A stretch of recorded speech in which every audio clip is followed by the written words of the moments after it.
In 2018, NBC incorrectly reported that Trump stayed home at Christmas time, the first U.S. president since 2002 to skip visiting the troops. The news went global, but it wasn't true. The media had jumped the gun. Trump and First Lady Melania left the White House Christmas Day to visit U.S. soldiers in Iraq.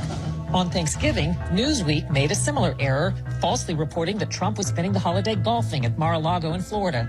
But the reporter had fabricated the golf story. Trump flew to Afghanistan on Thanksgiving to again be with the troops, making Trump the only president in U.S. history to visit troops in a combat zone both on Thanksgiving and so close to Christmas, though the press never reported that. CNN claimed Nancy Sinatra was not happy her father's song was played at Trump's inauguration. But Nancy Sinatra responded, "That's not true. I never said that. Why do you lie, CNN?" Time falsely claimed Trump removed the bust statue of Martin Luther King from the Oval Office. TMZ reported Trump changed Black History Month to African American History Month, but Presidents Obama, Bush, and Clinton had all called it African American History Month. BBC, The Guardian, and others reported that Trump wasn't bothering to listen to a speech by Italy's prime minister since he wasn't wearing translation headphones. Turns out he was wearing a translation earpiece. Newsweek and others reported Poland's first lady refused to shake Trump's hand, but later had to admit she did.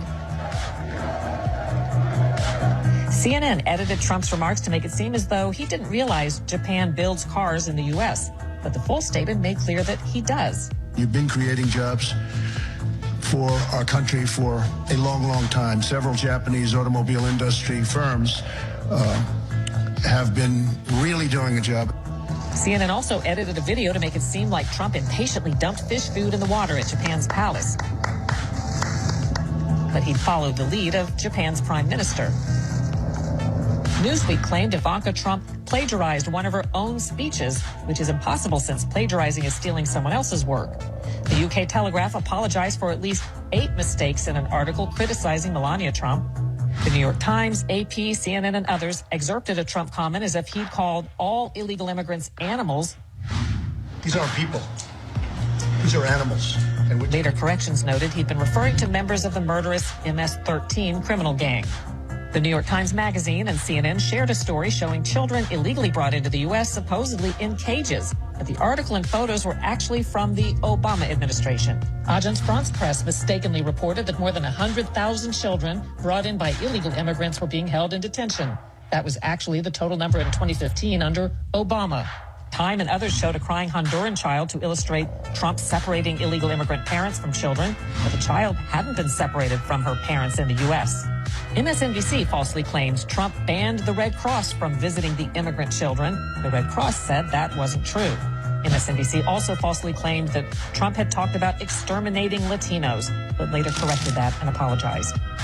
NBC News misidentified the focus of Trump's praise in a speech as Confederate General Robert E. Lee. Actually, Trump was talking about Union General Ulysses S. Grant. And his name was Grant, General Grant. The Washington Post and others falsely reported that Trump supporting pro-life Catholic high school students were the aggressors in a confrontation in Washington, D.C. Several news outlets featured an empty podium at Trump's 4th of July celebration in 2019 and said he didn't draw crowds, but the photo was taken before the event. The actual crowd was huge. The New York Times and others implied Trump hadn't paid income taxes for 18 years, but the record shows he'd paid a higher rate than Democrats Bernie Sanders and President Obama.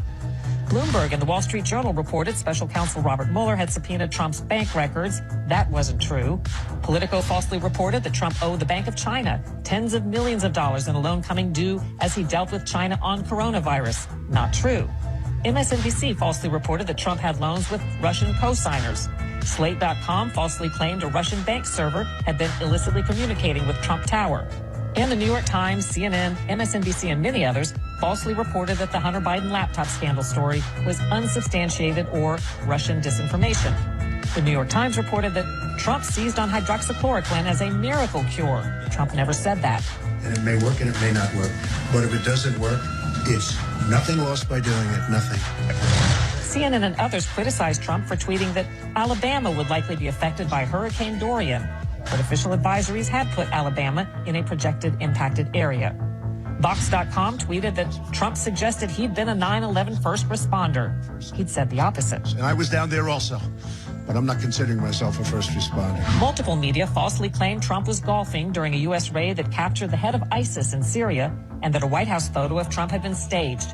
But Trump was at the White House. ABC aired video showing what it called a slaughter against Kurds by Turkey after Trump withdrew U.S. troops, but the video was file tape of a training show in the U.S.